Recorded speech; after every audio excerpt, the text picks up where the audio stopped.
climate change has made extreme rainfall events that trigger deadly flood in the Western Europe. This situation indicates that global warming is dangerously close to spiraling out of control. According to IPCC's sixth report released this year, this figure showed the impacts and the risk assessed for the global warming on the water quality, the well-being, the water security, the flooding and heat stress in Europe by the changing level in temperature for the present, the 1.5 and 2 degrees Celsius. The red color indicates the high risk. These graphs show the climate resilient development is already challenging at the global warming levels. The prospect will become further limited if warming exceed the 1.5 degrees Celsius and may not be possible if warming exceeds the 2 degrees Celsius. Any further delay in concerted global action will miss the brief and rapidly closing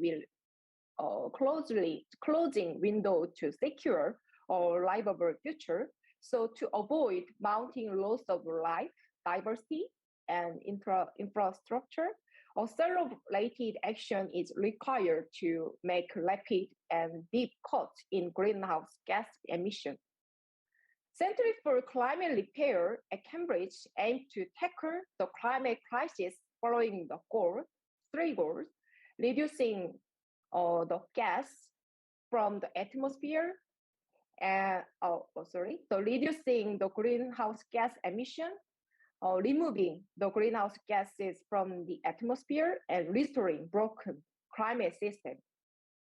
Among these goals, the Marine Biomass Regeneration Project is a strategy for greenhouse gas removal. Then, what is the Marine Biomass Regeneration Project? This photograph shows the whale coming to the sea surface to defecate, releasing the nutrients such as nitrogen, phosphate, the silicate, and iron. For example, a paper on whale feces in 2014 showed the whale feces is about 10 million times richer in iron than surrounding the seawater. As the ocean surface waters are nearly depleted in these nutrients, this process stimulates the growth of phytoplankton, which form the basis of the marine food web and are responsible for approximately half of global carbon dioxide fixation. So this project seeks to mimic the natural process, this whale feces pump cycle. Then let's see more the role of the whale in climate change mitigation. Besides the releasing the nutrient-rich whale feces near the surface of the ocean after feeding in the deep water, whale transport nutrients laterally in moving between the feeding ground and also breeding ground. Also, whales store carbon in their body both during their lifetime when they die. So that body contributes to trapping carbon to the ocean floor. Our next presenter, Elizabeth, will address this part. Unfortunately, whales' population declined dramatically due to industrial whaling for baleen whale. The population has declined maximum by 99%. In turn, this led to decline in bioavailable nutrients released from whale feces by 99%. This might have induced the decline in phytoplankton, eventually the decline in the contribution to the ocean carbon storage capacity. The bottom panel shows the nitrogen flux from the atmosphere deposition and the whale feces for post-whaling period and the pre-whaling period in Gulf of Maine. You can see the nitrogen flux from the atmosphere is much higher than the whale feces for the present time. But for pre-whaling period, the nitrogen flux from the whale was 6 times higher than from the atmosphere. It suggests the important role in supplying nutrients to the surface water from the whale feces. This figure shows schematic diagram of whale pump cycle. Here, the feces from the whale lead to phytoplankton bloom and the zooplankton. These support to the whale population. So, to strengthen this positive feedback cycle by spreading limited the nutrient from the research vessel, the Marine Biomass Regeneration project aims at the regenerating marine biomass, including the phytoplankton, the zooplankton, fish, in turn the whale, and also aim at enhancing carbon removal. To regenerate marine biomass and remove atmospheric carbon dioxide, MBR project, the research objective include the mimicking the distribution of whale feces by spreading the limited nutrient from the research vessel. So before mimicking the distribution, we determine preferred application method, site, and condition, and after the mimicking the distribution, we assess the regeneration of marine biomass and the positive and negative impact on marine biogeochemistry and marine ecosystem. And then we quantify carbon sequestration potential and dynamics. MBR program is composed of the 3 phases. The field MBR experiment, that is the spreading limited nutrient from the research vessel to the ocean, will be conducted during the phase 2. So the objective of the first phase is designing the comprehensive strategy and method for field MBR experiment from phase 2. The phase 3 is the large-scale field trial. Currently, we are doing phase 1. The experimental design for field MBR experiment in phase 2 include addressing the several main questions, including which are the optimal place for marine biomass regeneration experiment, and which nutrient should we add to the ocean, and nutrient composition for artificial whale poop, which forms of nutrients should we add to the target ocean, and with whom do we collaborate.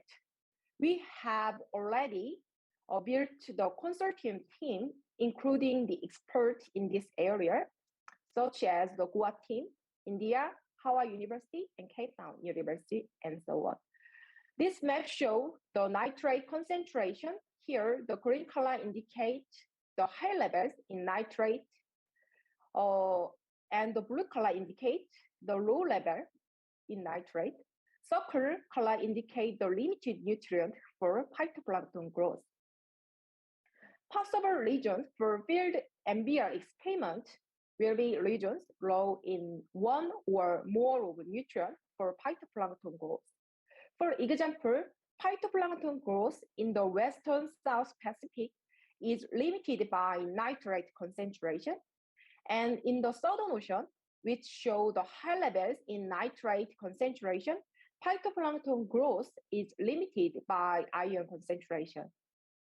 So, to determine the optimal site for MBR experiment, there are several things to consider, including understanding the nutrient distribution for the surface and for the vertical structure, and the ecological relationship, and economic, policy, and international law. So for the site selection part, we are currently focusing on the understanding the nutrient distribution and ecological relationship. To address which nutrient form should we add to the target area, we are considering several methods, including buoyant flake, volcanic ash, and iron sulfate. Among these methods, we will test the buoyant flake method next month in the Arabian Sea. Buoyant flake is the composition of the rice husk, lignin, and iron ore, including the high levels of iron and silicate. The buoyant flake slowly releases the iron, silicate, and phosphate into the surrounding water. So for field work, we are collaborating with Goa team, India. They will carry out the mesocosm experiment in the Arabian Sea in the next few days using buoyant flake method. The experiment will be conducted during the 25 days at the site to the 220 nautical miles of the Goa with the deep water depth over the 3,000 meters. We will test the efficacy of buoyant flake for releasing the nutrients using mesocosm 6 bags. One is the control bag, and 5 bags have the different amount of buoyant flake. Also, we will assess the increase in marine biomass and any adverse effect from the buoyant flake method as the nutrient addition method. The volcanic ash may be one of the nutrient addition methods. This figure shows the release of a nutrient following the deposition of volcanic ash into the marine environment. The Hekla eruption in 2000 showed the substantial nutrient release from the volcanic ash, showing the high levels in nitrate and ammonium, and also silicate, the phosphate, and iron. So to test the possibility of the volcanic ash as the nutrient addition method, we are analyzing the influence of volcanic ash on the phytoplankton biomass, focusing on this year Tonga eruption using satellite data. This figure shows the spatial distribution of sulfur dioxide. It is indicator of the volcanic ash. After volcanic ash occurred in Tonga Island, the volcanic ash transported the westward into the northern part of Australia. It corresponded to the transport pathway of the volcanic ash. So we are preparing the paper. From this work, we expect we can answer the associated effectiveness and economic, some financial issues. So based on this comprehensive work, we plan to design the comprehensive strategy and method for field MBR experiment. And from page 2 and 3, conduct field trials in the open ocean and assess the regeneration of marine biomass and the positive and negative impact on marine ecosystem and marine biogeochemistry. Finally, we aim at regenerating marine biomass and enhancing carbon removal from MBR project. Thank you for listening.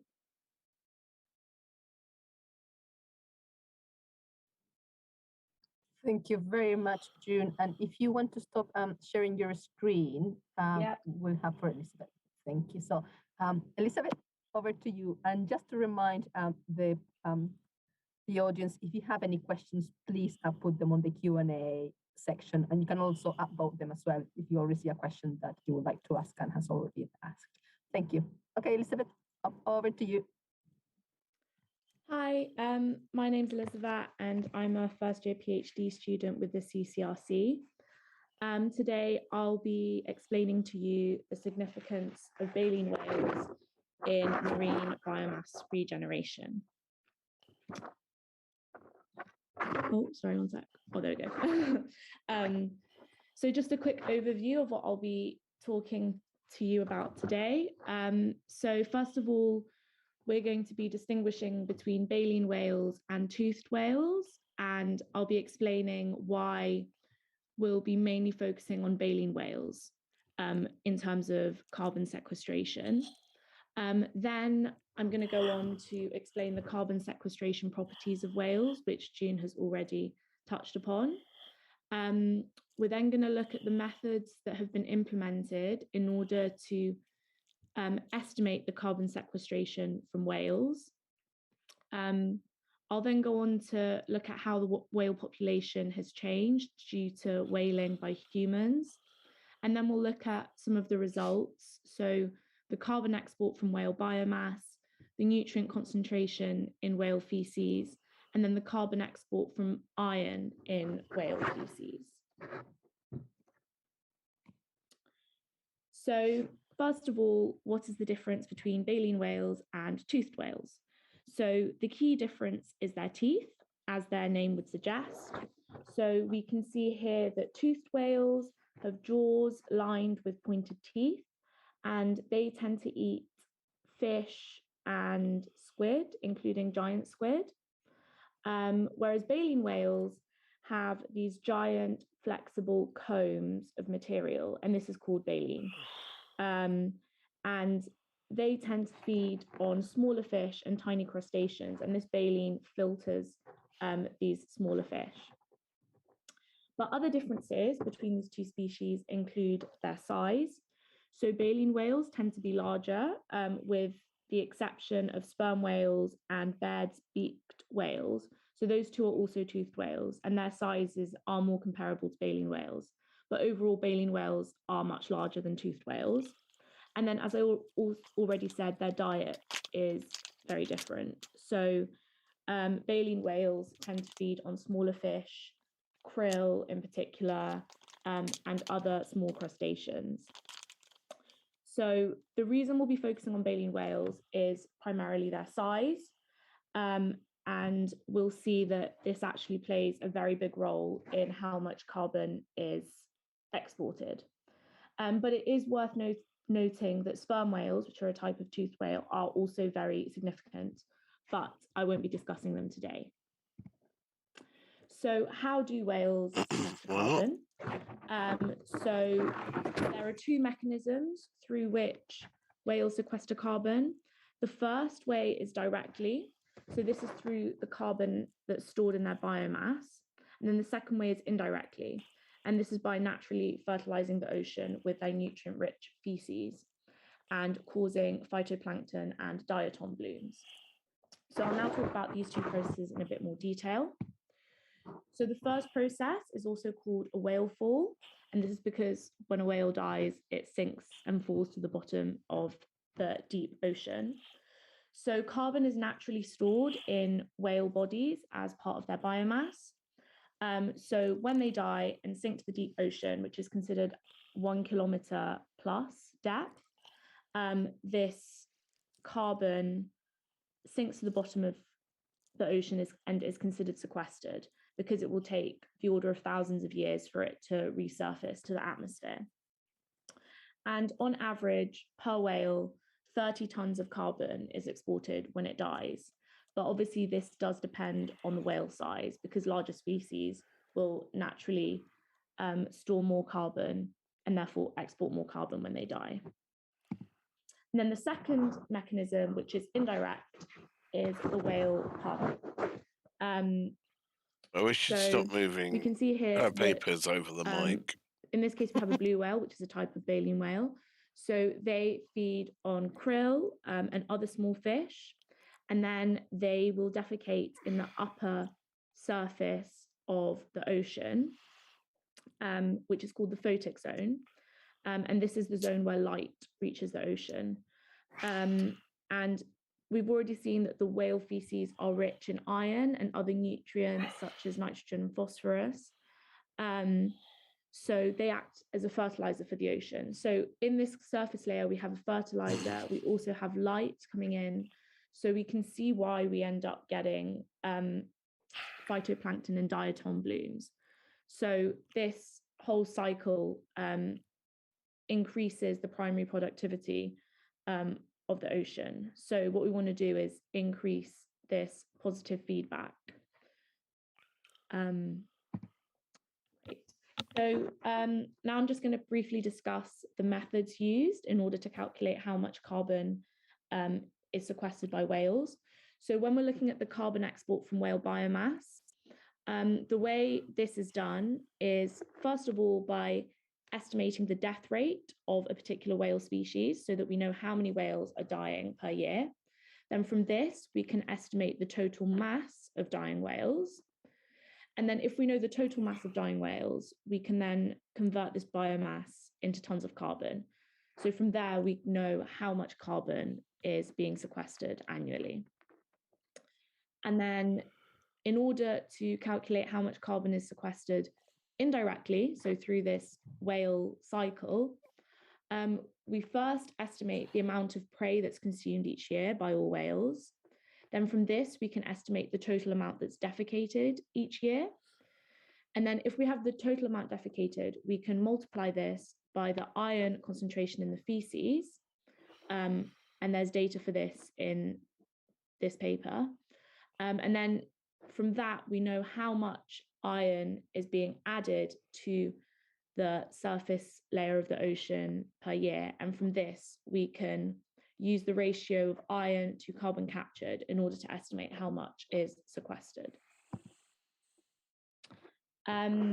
So now we'll have a quick look at how the whale population has changed due to human whaling. So here on the y-axis, we have abundance, so basically the total number of whales. And then on the x-axis, we have the different whale species.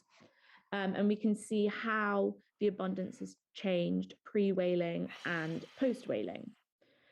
One thing to bear in mind is these populations have been estimated using catch data. So that does mean we have different reference years for different species, because obviously the reference year will just depend on the catch data that's available. And the other thing worth noting is that it's very likely that the pre-whaling abundance is an underestimate, because again, this is purely dependent on how much data was actually available. And it's also based off observations. So it's unlikely that every single whale in the ocean was actually observed. But it's quite saddening to see such big drops. I think especially the blue whale stands out. So that's been reduced by over 99%.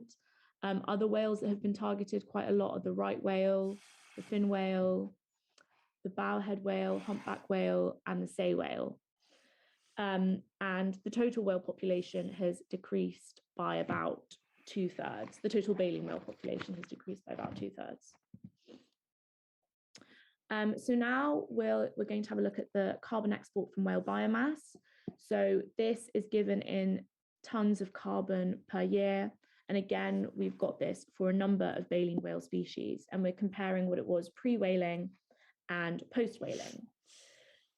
So we can see that the carbon export is generally proportional to the population size, which obviously makes sense because the more whales you have per year, the more whales will die per year, and therefore the more carbon exported to the deep ocean. But we do have some exceptions. So what's quite interesting to see is that the blue whale pre-whaling exported about 70,000 tons of carbon per year, whereas the fin whale exported about 85,000 tons of carbon per year. But when we compare their populations, we can see that the fin whale population was over double the blue whale population. So this comes down to their size. So the blue whale is about 130 to 150 tons in mass, whereas the fin whale is more like 48, 50 tons. So it's much, much smaller. So we can therefore see that the carbon export from whale biomass depends on two factors. One, the population size, but also the mass of the whales themselves.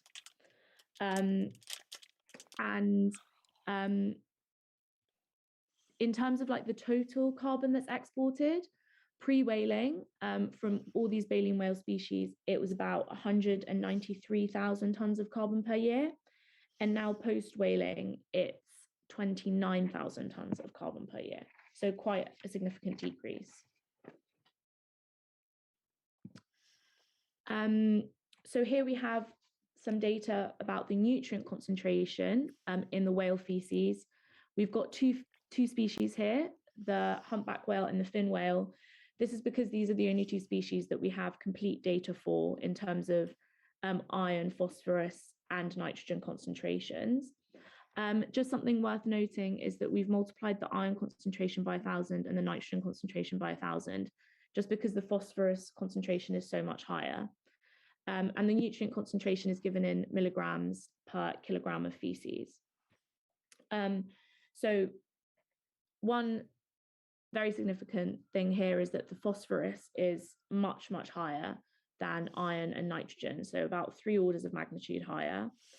But then if we compare iron with nitrogen, again, for both species, we can see that the iron concentration is also higher than the nitrogen concentration.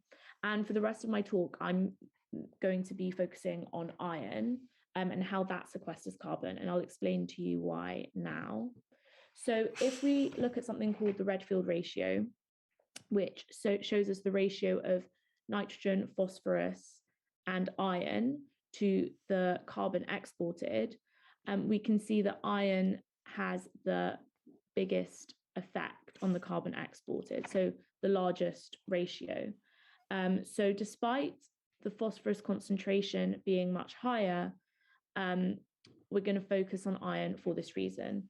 And for the purpose of our calculations, we've taken a ratio of 20,000 carbon to 1 iron. And this is based off similar studies carried out, such as the one by Lavery et al. From 2014. So that's the ratio that they used.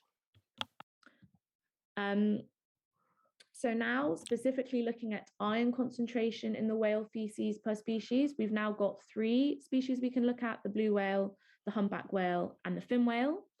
So we can see that the fin whale has the highest concentration, closely followed by the blue whale, and the humpback whale has the lowest. So when trying to figure out why we have these differences in iron concentration, it's quite interesting to look at the whale diets. So here we have the diet composition of the fin whale, the blue whale, and the humpback whale. So we can see that the blue whale and the fin whale primarily feed on krill. It's about 98 to 99% of their diet. And then they also feed on some copepods, but this only makes up about 1 or 2%. Whereas the humpback whale has a more varied diet. So it's about 60% krill, and then the other 40% is made up of other fish, which is shown here. So this could explain why there are differences in the iron concentration, because krill is known to be very high in iron. So that could be a reason as to why the fin whale and the blue whale have a higher iron concentration than the humpback whale. But I think, again, what's very interesting is looking at the carbon export from iron in the whale feces, but looking at what this is per whale, per species. So now we can see that, again, the blue whale and the fin whale actually export a very similar amount of carbon per whale, despite the fact that there was a significant difference in their iron concentration. And again, this comes down to their size. Obviously, a larger whale will naturally defecate more and therefore add more iron to the ocean. And then when we look at the humpback whale, that's the smallest out of the 3, and it also has the lowest iron concentration. So as a result, it exports the least carbon. And now if we look at the totals, so now here we have the carbon exported for the whole whale population of that particular species from iron, and this is pre-whaling, post-whaling, and it's given in gigatons of carbon per year. So now we can again see that the fin whale is the highest. And again, this comes down to the fact that it's got a larger population size than the blue whale and the humpback whale. And then the humpback whale is the smallest because, as we've said, it's the smallest whale, lowest iron concentration, and also it's got the smallest population size. And then if we look at the total carbon that was exported pre-whaling for these 3 baleen whale species, we can see it was about 0.55 gigatons of carbon per year, and now it's probably about 1/10 of this. But So that is a fairly significant amount. Obviously, things to bear in mind is that this is most definitely an underestimate and definitely a lower bound, because we've only considered 3 baleen whale species, whereas we saw at the start there are many more. But obviously, we're limited by the amount of data that's available. The other thing to bear in mind is we've also got the sperm whale that also has very significant carbon sequestration properties. And the final thing to bear in mind is that the pre-whaling populations are very likely an underestimate. So just to emphasize, this is very much a lower bound. So to summarize, we've seen that whaling has caused whale populations to decline by at least 2/3. We've seen that whales sequester carbon through 2 mechanisms. The first one is through whale falls. The second one is through the whale pump, which is indirect. The nutrient cycling capabilities of whales is the more prominent mechanism here, especially when we're looking at iron. We've seen that a restored whale pump would sequester at least 0.55 gigatons of carbon per year, and this is from only 3 baleen whale species and is very much an underestimate. And the key takeaway here is that we don't have time to fully restore the whale populations in order to combat climate change. So instead, we need to speed up the process by carrying out marine biomass regeneration on a large scale in order to mimic this whale pump. Thank you very much for listening. I'd be happy to answer any questions that you have. Thank you very much, Elizabeth. And I'm just going to put you, the two of you, on view for everybody. So let's see. All right, so we do have one question that is coming from Robert Sansom, and he asked, would it be better to engage with the general public earlier in the project instead of at the end? Yeah, I think it is my question. So, thank you. The question is very important question. Actually, there were several trials for the ocean nutrient addition experiment, but many movements toward the ocean nutrient addition experiment have been recently frustrated by NGO community or the international law. So our project, MBR project, is from the page 1, where include research on the how to engage with the local community and the public and the policymaker. So accordingly, we are planning a Netflix program as well to present this project into the public domain. I think by engaging with the general public the earlier, by sharing the research result and the method, it is important to relieve the NGO concern and some public concern. Thank you, June. Now, for Elizabeth, why just looking at 3 sort of elements rather than more? Is that the composition of whale pool, or is it just because it's easier to look at those 3 elements? Wait, sorry, do you mean the 3 whales? Sort of iron, phosphorus, and iron, yes. phosphorus, and nitrogen. Yes. So there's also silicates, which I think June mentioned, but I haven't had a chance to look at those, mainly because of the data that's available. But I think it does come down to that Redfield ratio. So nitrogen and phosphorus are very important nutrients for phytoplankton growth. Same with iron. And they all happen to be in quite high concentrations in whale feces. So that's where that main focus comes from. Thank you. And June, would you have anything else to add to that?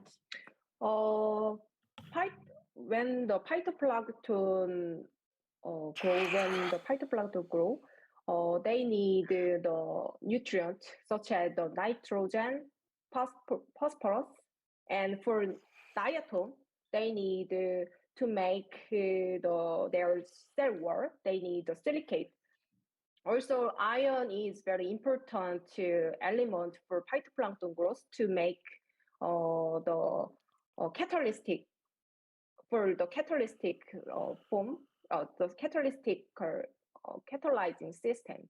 So if we look at the nitrogen and phosphorus and silicate and iron, we can estimate the where the So Elizabeth should look at that the nutrient. Yeah. Excellent. And then another question here as well. And when you mentioned the 3 phases and the last phase, how big is that at scale? What does it mean at scale? Yes, actually, the largest scale will be determined based on the page 1 and page 2. So from the page 2, we can get some answer how we should conduct how much size we should conduct for the large scale experiment, and also either be influenced by some international law such as the London Convention and London Protocol, but so if we can get some permission from London and London Protocol, we can conduct more the large scale, but either be influenced by some very several things. So, yeah. Thank you. And now another question for Elizabeth. Elizabeth, is it just those 3 whale species that you're looking at, sort of 3 types of whales within one species? Is it because of the data, or will you be planning to look at other whale populations as well in the future? So unfortunately, in terms of like direct measurements from feces, there's only data for there's only data for blue whales, fin whales, humpback whales. There's also data for sperm whales in terms of the iron concentration, but I didn't include it in this presentation just so I could only focus on baleen whales in this case. But I have also looked at sperm whales. There are more species covered in terms of the nitrogen concentration. But as we've seen, nitrogen isn't as significant as iron in terms of how much carbon is sequestered. But something that is possible is to look at the remaining species. So to kind of estimate how much iron is defecated annually, but not based off measurements. So you can, if you estimate how much prey they're consuming and also know the composition of their diet, then from the iron concentration of their prey, you could also estimate how much iron is being defecated, which is something I want to look at. So that way we can get a kind of more full picture and also look at some of those other species like the sei whale and the right whale, for example. But yeah, unfortunately, in terms of like direct measurements, the data is very, very limited. Thank you. Now, I have another question here for anonymous attendee. Now, he or she asks, how will the nutrient cycling between ocean layers be affected with climate change and warmer or colder oceans? Yeah, the surface ocean is nearly limited by the nutrient, such as including the macronutrient and the micronutrient. So usually the surface ocean, the nutrients are supplied by overlaying from the deep ocean, including the high levels in nutrients. But the global warming is getting more stronger. The surface ocean will be more warm, and then the temperature will be more increase. So then either make the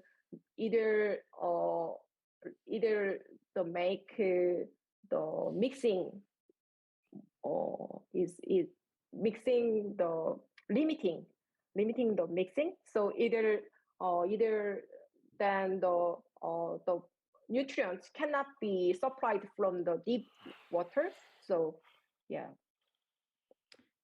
Yeah, so to add to that, there's like increased stratification because of global warming. So yeah, obviously that kind of, so the ocean is in like more defined layers. So that means there is less mixing in between layers.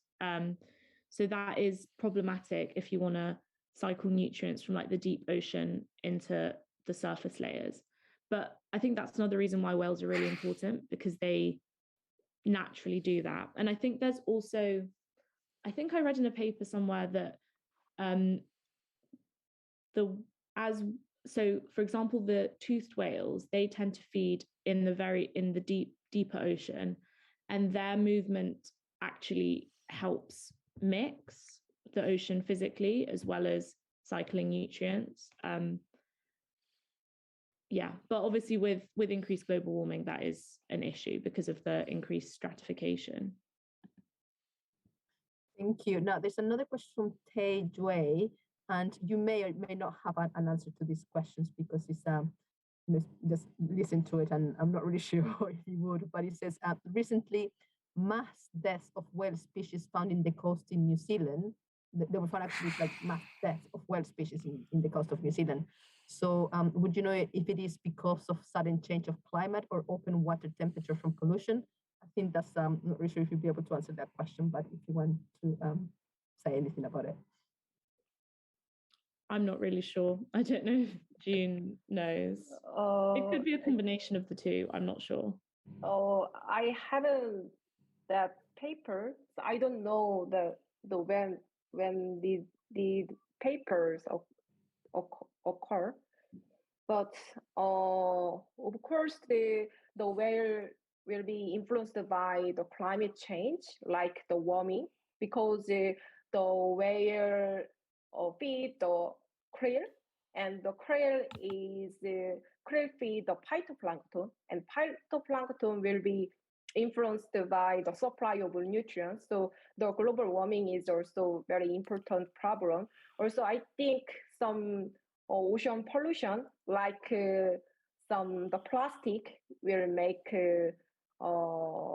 some extinction of the whale. Thank you, June. And then, and Elizabeth, and then now you mentioned the start of the project rather soon. How long will that take? How long will it be? Will it be for a certain amount of time, or not? The trial that you're going to be doing soon, is it next month? Wait, I don't think I'm not involved in the phase 1 trial. I think that's more the Elizabeth. Yeah, Elizabeth is also involved for the review work. Through the but I mean in terms of like the actual experimental work, I'm not. And for experimental work, the Goa team in India will conduct the mass cosm experiment in the Arabian Sea within the next few days. So actually, the Goa members will conduct that experiment. Yeah. And would you have any more information about it, or we'll have to see, for example, once a paper comes out about the results? Yes, I think we can get some answer for the releasing the rate of nutrient from the buoyant flake method. We can get some answer. And also, this experiment is the first natural experiment for testing the buoyant flake method. So if after having that experiment, we can get some photograph for that experiment, then we can show some audience, and they will have some paper. They will submit some paper. Yeah. Excellent. Thank you very much. Now, if does anybody else have any questions, please post them on the Q&A section, and we'll just give it a minute to see if anybody else is typing anything. Let's see. No, I cannot really see anything. So, all right. Well, Ju and Elizabeth, thank you very much. And thank you. It was a really informative session. Thank you. And thank you, everybody. And if any of your friends has missed this talk, it will be on our YouTube channel in a very short period of time. Thank you. Thank you very much. Thanks.